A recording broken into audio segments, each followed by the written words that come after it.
Hello दोस्तों, welcome to Prime Education YouTube channel. I hope दोस्तों आप सब लोग बढ़िया होंगे और स्वस्थ होंगे।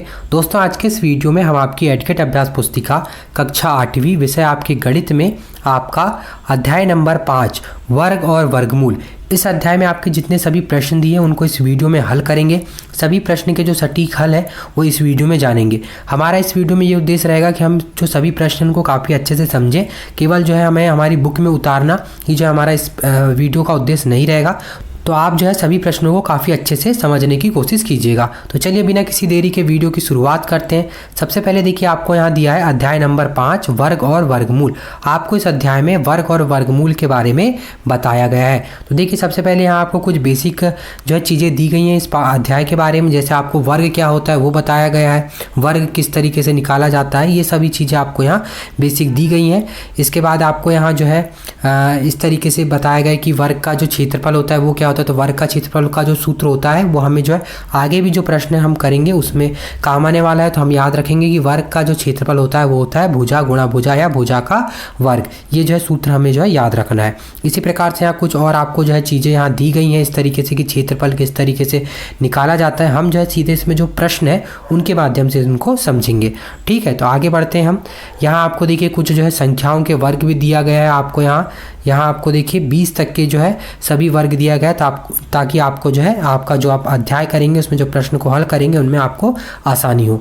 ठीक है, तो इस तरीके से हम चलिए आगे बढ़ते हैं। आगे आपको यहाँ जो है कुछ और चीज़ें भी दी गई हैं, जैसे घटाने की संक्रिया द्वारा वर्गमूल किस तरीके से ज्ञात किया जाता है। फिर इसके बाद अभाज्य गुणनखंड के द्वारा वर्गमूल ज्ञात करना। ये सब चीज़ें हम जो है प्रश्नों में सीधे हल करेंगे तो हमें यहाँ समझ में आ जाएगी। आप जो है इसे एक बार अच्छे से पढ़ भी सकते हैं और अच्छे से यहाँ से समझ भी सकते हैं आपने जो है अध्याय के प्रश्नों को हल करने के पहले। तो चलिए सीधे आगे बढ़ते हैं। अब आगे देखिए आपको यहाँ सबसे पहले देखिए आपका जो है प्रश्न नंबर आपका पहला दिया गया है। आपके सही विकल्प दिए हैं। सही विकल्प में पहला बोल रहा है आपको किसी संख्या की इकाई का अंक 4 या 6 हो तो उसकी वर्ग संख्या की इकाई क्या होगी। तो देखिए हम जो है थोड़ा इसमें जो है आपके जो बुक में जो दिया गया है उसी के जैसे जो है आपकी एक प्रश्न बैंक है जिसमें आपके सभी वही प्रश्नों का हल दिया गया है। तो हम जो है प्रश्न बैंक के द्वारा जो है सभी प्रश्नों का हल करेंगे। तो देखिए आपको जो प्रश्न नंबर पहला दिया है वो आपके प्रश्न बैंक में भी आपको दिया है और सभी जो प्रश्न आपके 15 प्रश्न दिए वो आपके प्रश्न बैंक में समान है और उनके जो हल है वो काफ़ी पूरे तरीके से सही है। ठीक है, आप यहाँ से देखकर भी जो अपनी पुस्तक में यहाँ के से जो हल है और उत्तर है उनको आराम से उतार सकते हैं। कोई भी आपको उसमें गलती या गलत नहीं होगा। तो चलिए आगे बढ़ते हुए आपके अध्याय का जो है प्रश्न नंबर पहला हल करते हैं। प्रश्न नंबर पहला बोल रहा है किसी संख्या की इकाई का अंक 4 या 6 हो तो उसकी संख्या की इकाई क्या होगी। तो देखिए उसकी संख्या की जो इकाई अंक होगी वो होगी 6 ही होगी। ठीक है, तो ऑप्शन नंबर आपका जो इसमें बा है वो सही हो जाएगा। ठीक है, आपका पहला का जो आंसर हो जाएगा ऑप्शन नंबर बा।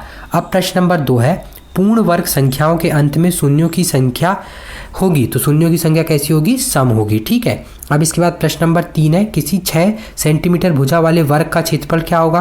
तो अभी हमने देखिए ऊपर देखा कि वर्ग का क्षेत्रफल कैसे निकालते हैं। तो भुजा का वर्ग क्या दिया है आपको यहाँ 6 सेंटीमीटर, यानी भुजा 1 हो गई 6 सेंटीमीटर का वर्ग, यानी 6 का वर्ग कितना हो गया 36। तो आपका क्या आ गया 36 सेंटीमीटर स्क्वायर। तो ये जो है आपका प्रश्न नंबर 3 का हल हो जाएगा, उत्तर हो जाएगा दा। इसके बाद 12 का वर्ग बोला है तो 12 का वर्ग हो गया 144, ऑप्शन नंबर दा। इसके बाद आपको बोला है 169 का वर्गमूल क्या है। तो 169 किसका वर्गमूल है, तो ये जो है 13 का वर्ग है ना, ऑप्शन नंबर आपका दा सही हो जाएगा। तो इस तरीके से आपके जो पांचों सही विकल्प है उनके आंसर आपको यहाँ भी दे दी गए हैं, जहाँ आप इनको देखकर अपनी जो है बुक में यहाँ से भर लेंगे और इनके आंसर यहाँ से देख लेंगे। अब चलिए आगे बढ़ते हैं। अब आगे आपको देखिए प्रश्न दिए गए हैं। प्रश्न नंबर 6 से आपको प्रश्न दिए गए हैं जिन्हें आपको हल करना है। तो चलिए पहला प्रश्न देख लेते हैं। इसमें आपका दिया है आपको क्या करना है, वर्ग ज्ञात करना है। ठीक है, वर्ग आपको ज्ञात करना है। तो 44 का दिया है, 43 का दिया है और 24 का दिया है। तो वर्ग कैसे ज्ञात करते हैं, हमको मालूम है वर्ग ज्ञात करने के लिए हम जो जैसे 44 गुणा 44 कर लेंगे तो वर्ग उसका निकल कर आ जाएगा। तो जब हम जो 44 का वर्ग करेंगे तो आ जाएगा 1936 और आपका 43 का आ जाएगा 1849 और आपका 24 का आ जाएगा 576। तो इस तरीके से आप यहाँ से वर्ग निकाल सकते हैं। जैसे 44 का आपको निकालना है तो 44 गुणा यहाँ 44 करेंगे तो आपका निकल कर आ जाएगा वर्ग 1936। इस तरीके से आप यहाँ सभी के वर्ग यहाँ निकाल लेंगे। अब इसके बाद चलिए आगे बढ़ते हैं। अब आगे आपको देखिए प्रश्न नंबर 7 बोल रहा है पाइथागोरस त्रिक लिखिए जिसका एक सदस्य 12 है। तो देखिए पाइथागोरस त्रिक आपको लिखना है। पाइथागोरस त्रिक याद रखना हमेशा जो होता है वो स्क्वायर में होता है, एम स्क्वायर प्लस 1 और इसी में जो है एम स्क्वायर माइनस 1। ठीक है, ये जो होता है पाइथागोरस त्रिक। इसमें हम क्या करेंगे, सबसे पहले जो है पाइथागोरस त्रिक के अनुसार हमको यहाँ सदस्य दिया है 12, तो 2m बराबर 12, तो m का मान निकल कर आ गया हमारा कितना 6। ठीक है, m का मान निकल कर आ गया 6। अब हम इसमें मान रख देंगे एम स्क्वायर प्लस 1 में हम जहाँ मान रख देंगे m का मान कितना रख देंगे हम 6 का स्क्वायर प्लस 1। ठीक है, ये आपका आ गया। इसके बाद जब आप इसे हल करेंगे तो आपका जो निकल कर आ जाएगा 36 प्लस 1 यानी 37। तो आपका जो एम स्क्वायर प्लस 1 का मान निकल कर आ गया 36 और एम स्क्वायर माइनस 1 का भी मान इसी तरीके से निकाल लेंगे तो एम का स्क्वायर हो जाएगा 62। ठीक है, इसके बाद 36 हो जाएगा, ये 62 नहीं 36 है, ये जो है आप यहाँ सही कर लें से 62 नहीं है 36 है। ठीक है, 36 माइनस 1 35 हो जाएगा। तो इस तरीके से आपका निकल कर आ गया। इसके त्रिक जो निकल कर आ गया, देखिए पाइथागोरस त्रिक लिखिए। तो पाइथागोरस त्रिक में तो आपको एक सदस्य दे दिया गया था 12।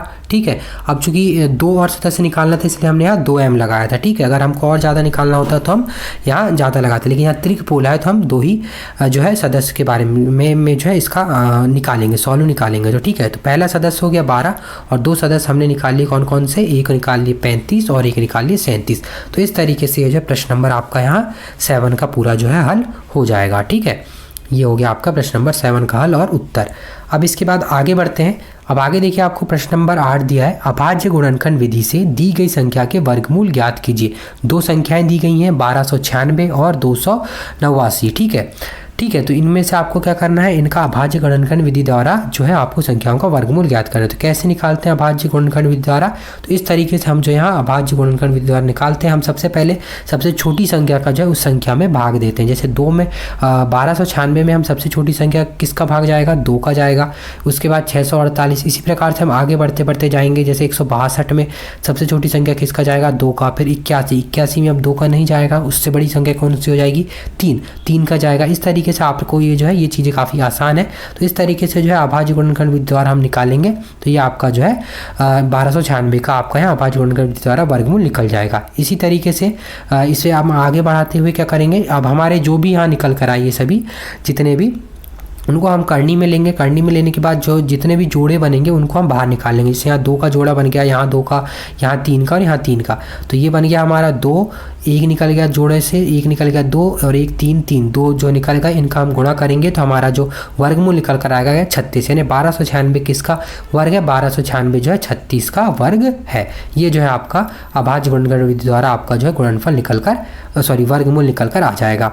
इसी प्रकार से हम जो है 289 का निकाल लेंगे। ये जो है 17 से सीधे इसका जाएगा, 17 का वर्ग है तो ये हो जाएगा 17 का वर्ग। तो आपका ये दोनों जो है संख्याओं का अभाज्य गुणनखंड विधि द्वारा आपका वर्गमूल निकल कर आ गया। तो ये प्रश्न नंबर आपका जो है 8 का पूरा हल हो जाएगा। अब इसके बाद चलिए आगे बढ़ते हैं। अब आगे देखिए आपको प्रश्न नंबर 9 दिया है घटाने की विधि से 64 का वर्गमूल ज्ञात कीजिए। तो घटाने की विधि से हम कैसे किसी भी संख्या का वर्गमूल ज्ञात करते हैं, हम क्या करते हैं, सबसे पहले उसमें से विषम संख्या का, जो विषम सबसे छोटी संख्या उसको घटाते हैं। ठीक है, तो सबसे पहले हम क्या करेंगे, 64 का वर्गमूल निकालना है। तो 64 में सबसे छोटी विषम संख्या क्या होगी, 1 को घटाएंगे 63।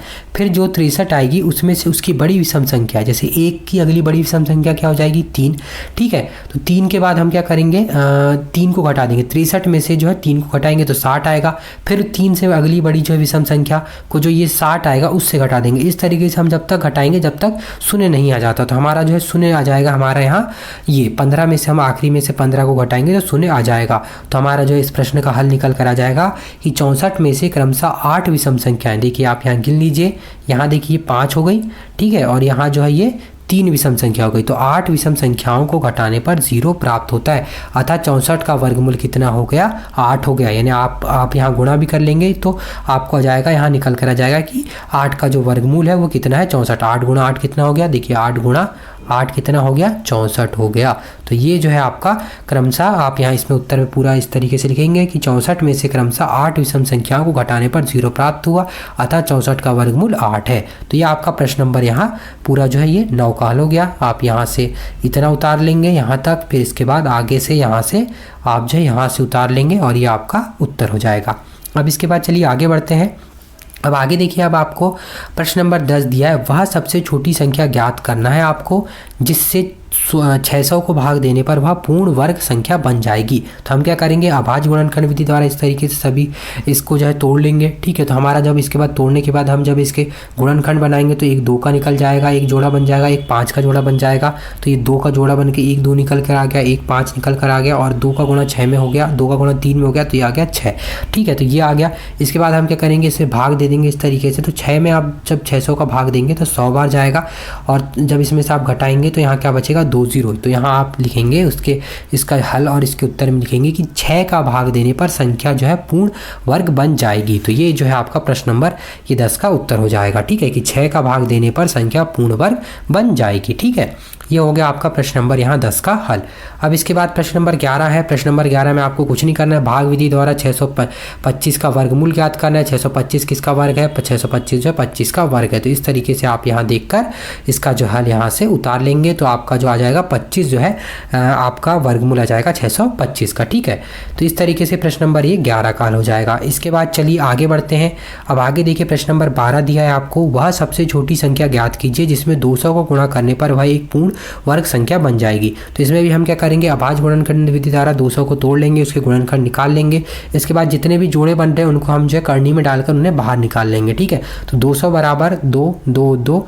ठीक है, तो हमारा जो है यहाँ जो है एक 2 का जोड़ा बन रहा है और एक 5 का जोड़ा बन रहा है, और एक जो सिंगल 2 है उसका जोड़ा नहीं बन रहा है।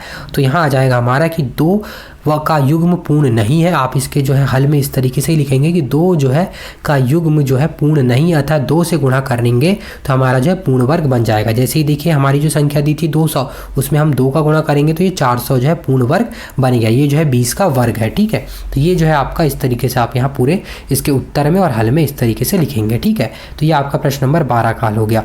अब इसके बाद आगे बढ़ते हैं। अब आगे देखिए आपको प्रश्न नंबर 13 दिया है कि किसी वर्गाकार पार्क का क्षेत्रफल 625 मीटर स्क्वायर है। ठीक है, इस पार्क की एक किनारा को आपको ज्ञात करना है। देखिए हमको सबसे पहले यहाँ जो है एक वर्गाकार पार्क दिया है, यानी वर्गाकार पार्क यानी वर्ग का क्षेत्रफल। वर्ग का क्षेत्रफल का सूत्र हमने सबसे पहले ऊपर भी देखा था आपको इस अध्याय को शुरू करने के पहले, और एक प्रश्न में भी इसे हल किया था। तो देखिए वर्ग का क्षेत्रफल होता है भुजा का वर्ग। तो देखिए भुजा आपको यहाँ जो है ज्ञात करना है, तो आप यहाँ सूत्र में इस तरीके से लिखा देंगे भुजा का वर्ग, और वर्ग का क्षेत्रफल आपको दिया है 625। तो हम क्या करेंगे, जो है भुजा को हम ए मान लेंगे। तो देखिए ए का मानने के बाद क्या होगा, हम जो है इसमें ए का स्क्वायर हो जाएगा, ए का स्क्वायर बराबर 625 हो जाएगा। ए स्क्वायर इधर चल जाएगा तो करनी में आ जाएगा, तो 625 करनी में आ जाएगा। इसके बाद 625 के आप जो है गुणनखंड तोड़ लेंगे, तो 625 के गुणनखंड तोड़ेंगे तो आ जाएगा 5 गुणा 5 गुणा 5 गुणा 5। इसके बाद आप जब करनी से यहाँ जो है इसका वर्ग बन के कट जाएगा तो एक जोड़े का निकल कर आ जाएगा 5 और एक जोड़ा निकल कर आ जाएगा 5। तो हमारा जो ए का मान निकल कर आ गया, हमारी जो भुजा है उसका मान निकल कर आ जाएगा 25 सेंटीमीटर। तो आपके जो वर्गाकार पार्क है उसकी भुजा निकल कर आ जाएगी 25 मीटर। तो ये जो है आपका पूरा जो है प्रश्न नंबर 13 का जो है हल हो जाएगा। अब इसके बाद चलिए आगे बढ़ते हैं। अब आगे देखिए आपको प्रश्न नंबर 14 दिया गया है कि एक माली 529 पौधे ऐसे लगाना चाहता है जिससे कि प्रत्येक पंक्ति में उतने ही पौधे आएँ जितने की पंक्ति की संख्या हो। ठीक है, पंक्तियों की संख्या और प्रत्येक पंक्तियों में पौधों की संख्या ज्ञात कीजिए। तो देखिए इसके लिए हम क्या करेंगे, हम जो है इसका जो वर्गमूल है उसको निकाल लेंगे, तो सीधे हमारी जो है जितने भी पंक्ति है वो निकल कर आ जाएगी कि एक पंक्ति में कितने पौधे लगना है। ठीक है, तो हम क्या करेंगे 529 हमें जो है याद रखना होगा, या हम इसे जो है 529 का हम सबसे पहले क्या कर सकते हैं, इसे अभाज्य गुणनखंड विधि द्वारा तोड़ लेंगे तो हमें यहाँ पता चल जाएगा कि किसका जो है वर्ग है। तो यहाँ सीधे आपको दे दिया गया है कि जो 529 है वो 23 का वर्ग है। तो ये 23 गुणा 23 हो जाएगा 529। इसके बाद करनी कट जाएगी वर्ग से, तो यहाँ से निकल कर आ जाएगा जोड़ा से 23। तो जो है इसका आपका हल हो जाएगा कि एक पंक्ति में जो है 23 पौधे लगेंगे। तो ये आपका इस तरीके से प्रश्न नंबर पूरा जो है 14 का हल हो जाएगा।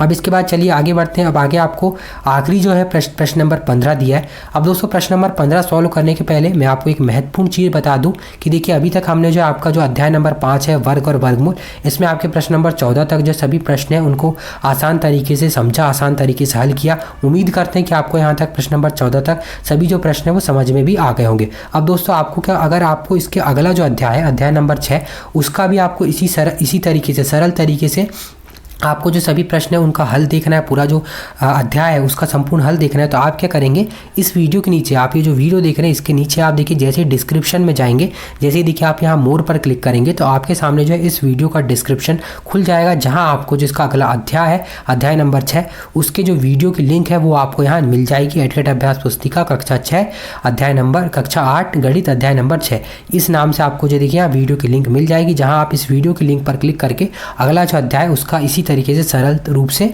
जो है हल पूरे जो अध्याय है उसका हल देख सकते हैं। तो चलिए अब आगे बढ़ते हैं। अब आगे जो है आपका आखिरी जो प्रश्न है, प्रश्न नंबर 15, उसे हल कर लेते हैं।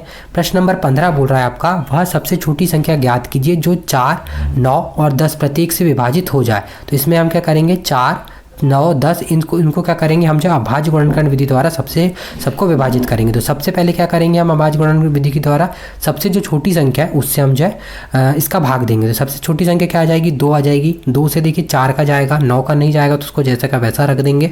5, 10 का से भाग देंगे तो 5 बार जाएगा। इसके बाद फिर जो है यहाँ सबसे देखिए 2 से चल जाएगा। इसी तरीके से जो सबसे छोटी संख्या उस तरीके से हम करेंगे जब तक हमारा जो है पूरा सभी का जो है भाग नहीं चले जाता। इसके बाद हमारा ये जाएगा 1, 1। इसके बाद जितने भी गुणनखंड है उनको हम यहाँ लिख लेंगे। तो देखिए गुणनखंड आ गया आपका 2, ठीक है, 2 गुणा 2, 3 गुणा 3 गुणा 5। देखिए 2 गुणा 2 का एक जोड़ा बन गया। और इससे हम क्या करेंगे, जोड़ा ना बनाते सीधे हम क्या करेंगे इसमें हमको, क्योंकि यहाँ क्या करना है, प्रत्येक कितने सबसे छोटी संख्या ज्ञात करना है कि जिससे विभाजित हो जाए। तो हम इनमें सबसे का गुणा कर देंगे तो आ जाएगा 180। तो यानी हमारी क्या हो जाएगी, 180 वो संख्या हो जाएगी जिसमें हम जो सबसे छोटी संख्या हो जाएगी 180, जिसमें हम जो है जिसका 4 में भी भाग चल जाएगा, 9 में भी चल जाएगा, 10 में भी चल जाएगा। आप देख सकते हैं कि 4 में भी चल जाएगा 180 का, 4 से भी कट जाएगा, 9 से भी कट जाएगा और 10 से भी कट जाएगा। तो ये जो है आपका प्रश्न नंबर पूरा 15 का यहाँ हल हो जाएगा। तो इस तरीके से देखिए आपके इस अध्याय के जो सभी 15 प्रश्न हैं वो यहीं समाप्त हुए। उम्मीद करते हैं आपको इस वीडियो के माध्यम से सभी जो आपके प्रश्न पूरे जो 15 प्रश्न हैं वो आपको समझ में आए होंगे। सभी को जो है आपने काफ़ी आसानी से समझ लिया होगा। अगर आपको ये वीडियो पसंद आया दोस्तों तो वीडियो को लाइक कर दें। और अगर दोस्तों आपको अगर इसके अगला जो अध्याय है या इसके पहले के जो अध्याय है उनका भी आपको इसी तरीके से हल देखना है तो आप क्या करेंगे, जैसे आप जो है इसके अगला जो अध्याय है उसके वीडियो की जो लिंक है उसके नीचे आप देखेंगे आपको जो है एक प्लेलिस्ट की लिंक मिल जाएगी। एडकेट अभ्यास कक्षा 8 गणित करके जो है एक प्लेलिस्ट की लिंक मिल जाएगी, जहां आपको जो इसमें सभी जो आपके अध्याय हैं आपको उनका जो है संपूर्ण हल वहां मिल जाएगा, जहां आप उस प्लेलिस्ट की लिंक पर क्लिक कर किसी भी अध्याय का वहां से हल देख सकते हैं। और आपके जो बाकी सभी विषय हो गए, हिंदी हो गया, अंग्रेजी हो गया, विज्ञान, सामाजिक विज्ञान, संस्कृत, उनके भी जो सभी पार्ट है उनके भी जो है उनका संपूर्ण हल मैंने आपको जो उनकी प्लेलिस्ट आपको नीचे प्रोवाइड कर दी, जहाँ से आप उन प्लेलिस्ट पर क्लिक कर आप किसी भी विषय के किसी भी अध्याय का वहाँ से हल देख सकते हैं। तो उम्मीद करते हैं आपको वीडियो पसंद आया होगा। वीडियो पसंद आया तो वीडियो को लाइक कर दें और साथ में चैनल को सब्सक्राइब भी जरूर कर दें। तो मिलते हैं आपसे इसके अगले नेक्स्ट वीडियो में।